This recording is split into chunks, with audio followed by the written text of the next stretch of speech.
Through Paul Boy Green, Leger Douzable has announced that the Jets have made final offers to Kwon Alexander and Larry Ogunjobi.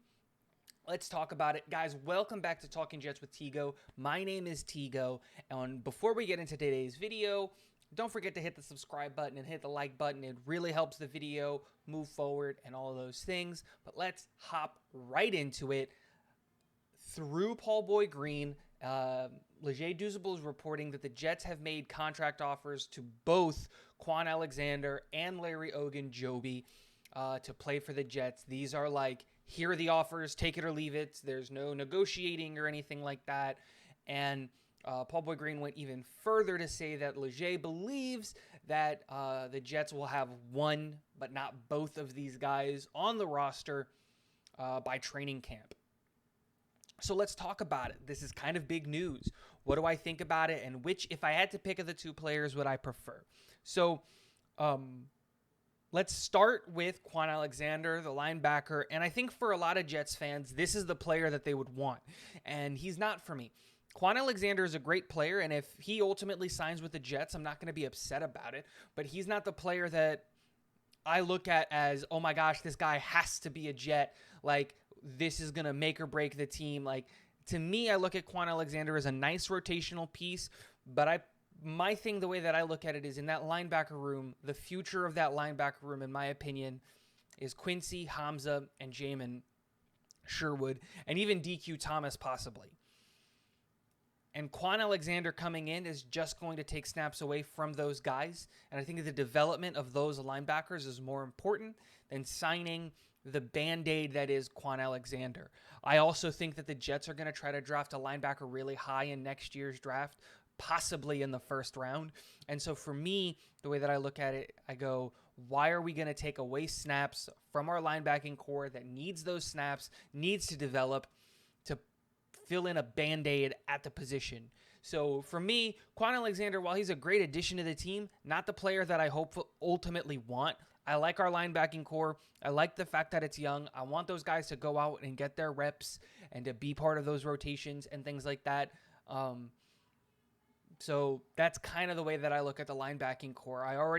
We already have Marcel Harris as that like rotational, depth health guy to play on this team. So I look at Kwon Alexander as, it'd be nice to have him, but to me, I hope he doesn't have one of the starting roles. I hope he has a rotational role in the depth, especially with his injury history. I don't want to rely on Kwon Alexander that much. Now let's talk about Larry Ogunjobi, who to me is the player the Jets need to get. The reason that I look at that and the way that I think that way is it comes back to the 35 snap count rule that we saw from Jeff Ulbrich, and I've made my opinions known on that. I like the rule, and I think that it's a good rule for the Jets. But the one place I had concern with this 35 snap count rotation is on the fourth interior defensive lineman. I think that we go with, into the year, 3 interior defensive linemen are for sure, and I think that's Jonathan Franklin Myers, Quinnen Williams, and Solomon Thomas. I think those guys have really, really high upsides, and I think they're really, really good players. Now, for right now, the fourth interior guy is Sheldon Rankins. Now, I don't have a problem if Sheldon Rankins is the guy that we ultimately move into the year with. He is a former first-round pick, and there is potential there, and he can have an explosion onto the scene, especially with the rest of the defense being much better, and now us adding more threats on that defensive line.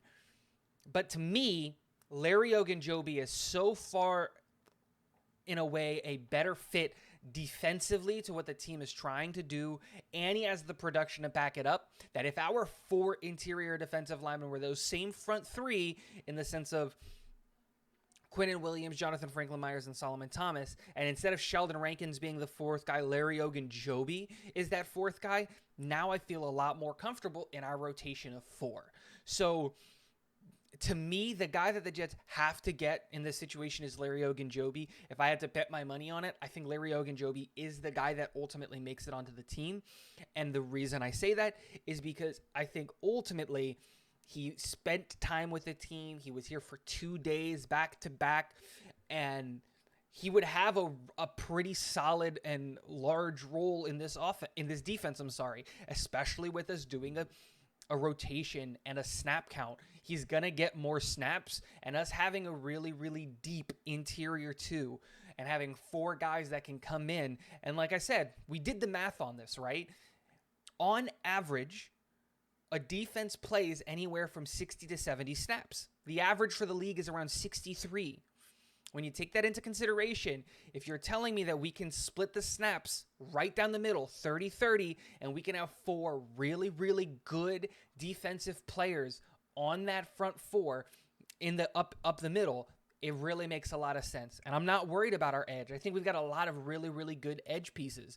So that 4th player on that interior of the defensive line is a big, big fill for the Jets, and Larry Ogunjobi is the guy that I want to fill that role.